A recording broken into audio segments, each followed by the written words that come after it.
L'analyse microscopique de votre cancer du sein a permis de savoir qu'il est sensible aux hormones féminines, que nous appelons œstrogènes et progestérone. On dit alors que c'est un cancer hormonodépendant, car ces hormones activent la croissance des cellules cancéreuses. Il faut donc bloquer l'action de ces hormones sur d'éventuelles cellules cancéreuses avec un traitement anti-œstrogénique, c'est-à-dire anti-hormonal.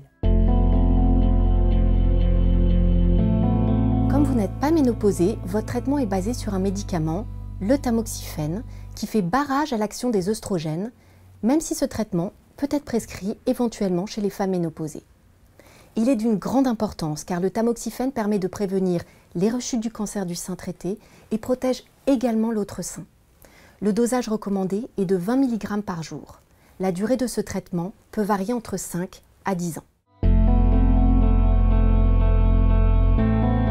Les effets secondaires les plus fréquents sont les bouffées de chaleur, les pertes vaginales plus ou moins irritantes et les douleurs articulaires. Dans ces cas-là, parlez-en à votre médecin. Aujourd'hui, nous avons la chance que ces effets puissent être traités par des produits appropriés. Ensuite, sur le plan gynécologique, le traitement peut exacerber des pathologies bénignes comme les fibromes, de l'utérus, l'endométriose, les kystes ovariens.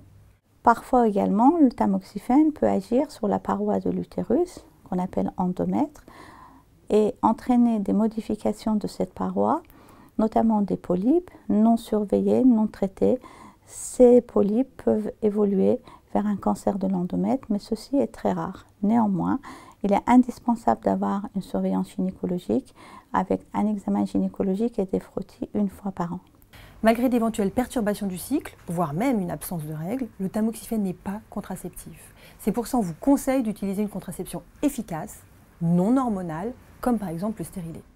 Cette précaution est absolument nécessaire, d'autant plus que le tamoxifène entraîne un risque de malformation fœtale. Le tamoxifène augmente le risque de phlébite ou d'embolie pulmonaire. Ce risque peut toutefois être réduit par le port de bas de contention, notamment lors de voyages en avion.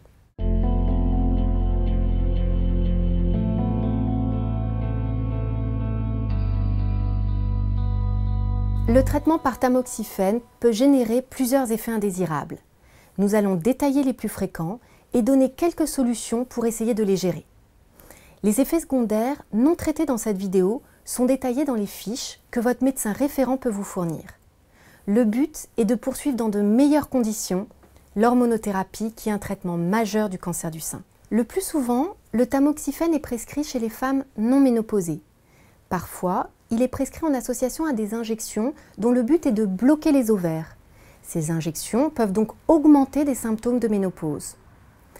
Dans certaines autres situations, le tamoxifène pourra être prescrit chez les femmes ménopausées. Les effets secondaires les plus fréquents sont les troubles du cycle chez les patientes qui ne sont pas ménopausées lors du traitement.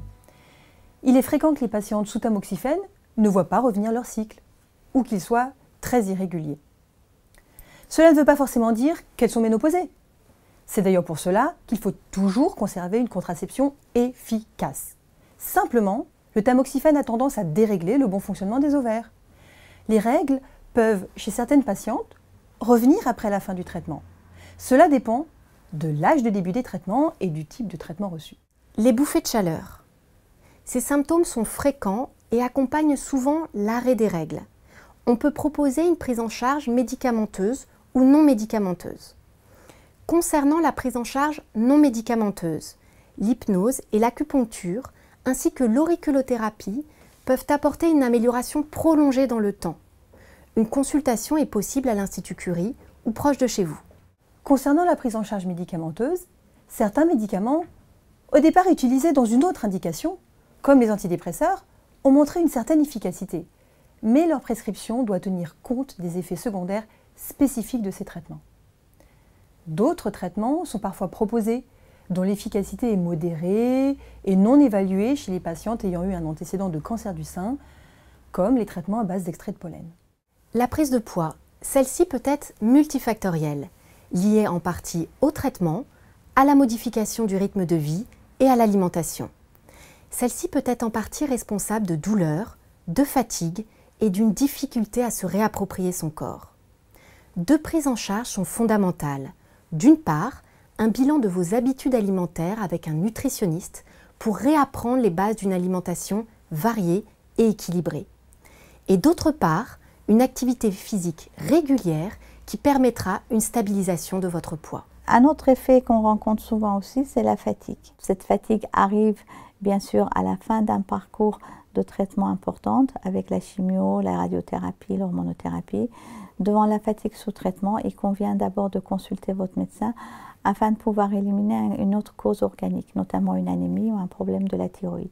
Mais la fatigue n'a pas que des causes physiques.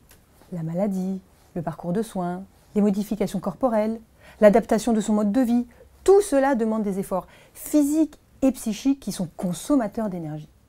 Elle dépend aussi de votre morale. Si vous le souhaitez, vous pouvez rencontrer un médecin de soins de support et un psycho-oncologue à l'Institut Curie. L'activité physique peut réduire la fatigue liée au cancer. Une activité physique régulière, modérée, intégrée dans le déroulement de votre journée est efficace. Vous pouvez trouver des cours d'activité physique adaptés. N'hésitez pas à demander conseil à la Maison des patients et des proches à Saint-Cloud ou à l'espace de rencontre et d'information sur Paris. Toute l'équipe de l'Institut Curie reste à votre disposition pour vous accompagner lors de vos traitements et n'hésitez pas de nous contacter en cas de besoin.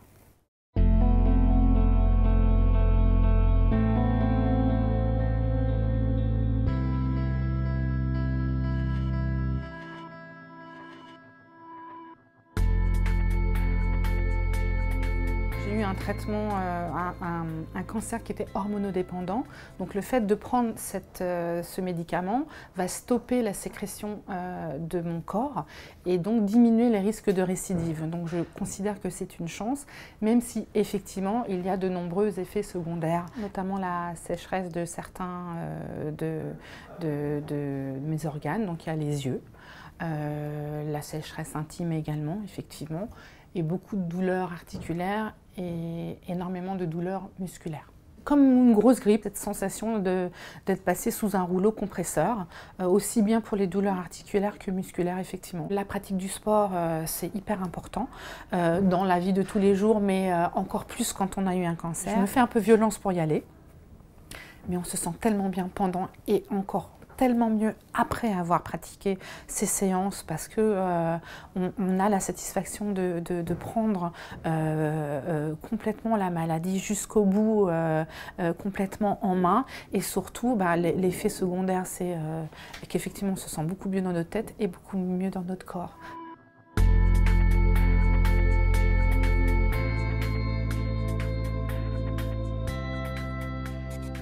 J'ai aucun effet secondaire. Ce que j'ai mis en place, je suis allée à des conférences à Curie.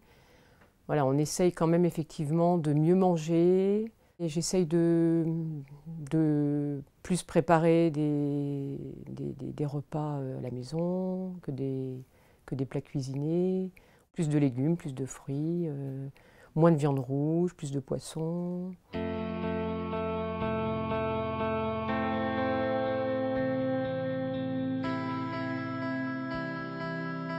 L'hormonothérapie, qu'est-ce qui m'aide? C'est les petits moyens que j'ai mis en place pour la supporter. Je pense qu'il y a aussi une question de motivation personnelle pour accepter de prendre le traitement. Il y a quand même des effets indésirables sur lesquels il faut avec lesquels il faut vivre. C'est surtout les bouffées de chaleur, la prise de poids, parce que ça modifie le métabolisme. Problème ophtalmique, également parfois une sensation un peu de faiblesse, comme un début de malaise.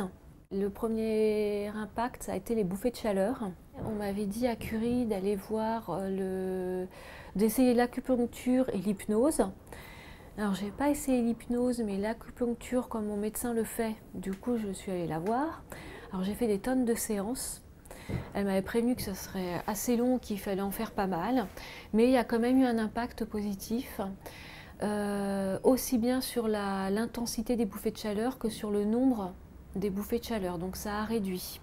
Pour la prise de poids, diminuer les apports caloriques, augmenter les dépenses avec l'activité physique, la gymnastique, renforcement musculaire, enfin des petits mouvements quoi, qui étaient complètement adaptés à ma nature, pas sportive en fait.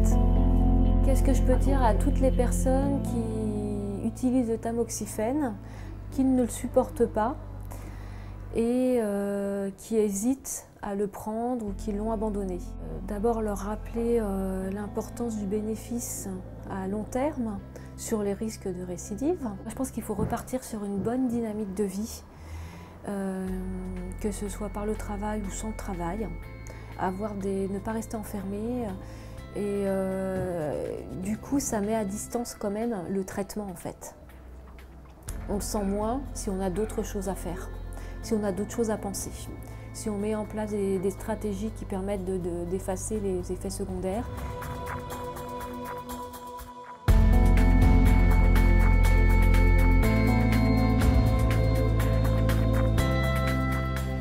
J'espère que cette vidéo vous a aidé et si vous voulez en savoir plus, je vous invite à vous référer aux fiches détaillées sur le sujet.